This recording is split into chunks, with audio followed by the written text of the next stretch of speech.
తర్వాత వచ్చినటువంటి రాజు వచ్చేసి తూర్పు చాళుక్య వంశంలో రెండవ విజయాదిత్యుడు. రెండవ విజయాదిత్యుడు.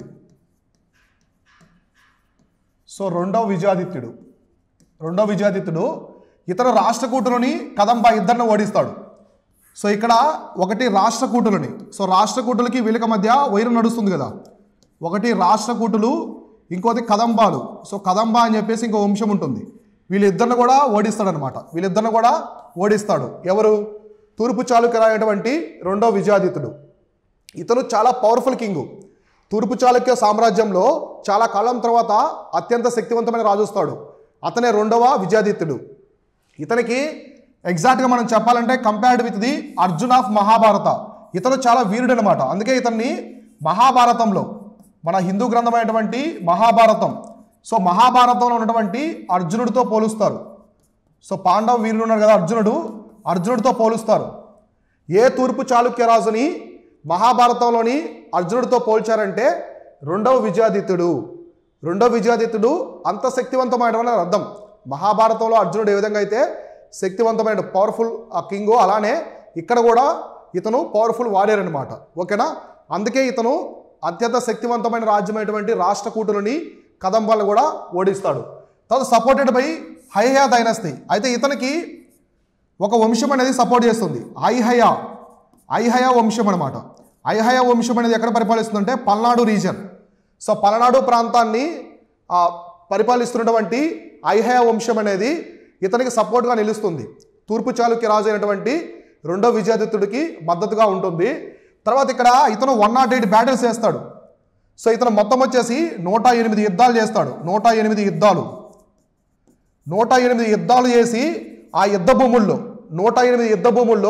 108 శివాలయాలు నిర్మించాడు. 108 శివాలయాలు.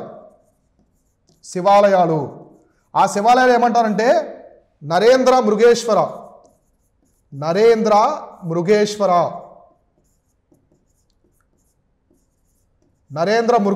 ఆలయాలు, శివాలయాలు అనమాట. ఇటువంటి ఆలయాలు నిర్మిస్తాడు. నరేంద్ర మృగేశ్వర ఆలయాలని ఆయన గెలిచినటువంటి 108 యుద్ధాలు, మొత్తం 108 యుద్ధాలు గెలుస్తాడు. ఆ 108 యుద్ధాల్లో యుద్ధ భూములు 108 ఉంటాయి కదా, ఆ 108 యుద్ధ భూముల్లో 108 నరేంద్ర మృగేశ్వర ఆలయాలు నిర్మిస్తాడు. చూడండి ఎంత గొప్ప వీరుడో. రెండో విజయాదిత్యుడు చాలా గొప్ప వీరుడు. అందుకే అన్ని యుద్ధాలు గెలుస్తాడు.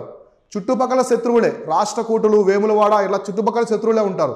వాళ్ళందరితో కదంబాలు, వాళ్ళందరితో పోరాడి 108 యుద్ధాలు గెలిచి 108 శివాలయాలు అయితే నిర్మిస్తాడనమాట. సో ఇతను దీన్ని బట్టి మనకేమర్థమైంది, ఇతను శైవ మతాన్ని పాటిస్తున్నాడు.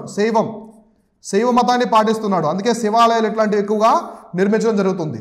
So Vijayawada named after him. మామూలుగా మనకి ఇంతకుముందు బెజవాడ అని పిలుస్తారు. సో బెజవాడ అనే పిలిచే ప్రాంతాన్ని విజయవాడగా పేరు మారుతుంది. ఎవరి వల్ల అంటే ఇతని వల్ల అనమాట. విజయవాడ పేరు ఎందుకు వచ్చిందంటే బెజవాడకి, దానిని రెండో విజయాదిత్యుడు పరిపాలించినటువంటి ప్రాంతం. అలానే ఇతను ఈ ప్రాంతాన్ని, ఇప్పుడు ఉన్నటువంటి విజయవాడ ప్రాంతాన్ని చాలా బాగా అభివృద్ధి చేస్తాడు, పెద్ద మొత్తంలో అభివృద్ధి చేస్తాడు. అందుకే ఆ ప్రాంతాన్ని విజయవాడ అని పిలిచారు. అర్థమైందా? విజయవాడ ఎందుకైందంటే ఈ రాజు పేరు మీదుగా విజయవాడగా మారింది. సో ఇతనికి కూడా చాలా బిరుదులు ఉంటాయి. చాళుక్య రామ, సో నెక్స్ట్ విక్రమదావలి, నరేంద్ర మృగరాజు, ఇవన్నీ ఆయన ఒక బిరుదులు అనమాట. కాబట్టి రెండో విజయాదిత్యుడికి ఉన్నటువంటి బిరుదులు ఏంటి? ఒకటి చాళుక్య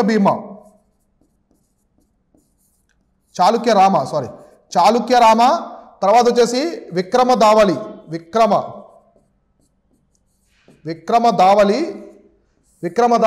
చివరిగా వచ్చేసి నరేంద్ర మృగరాజు.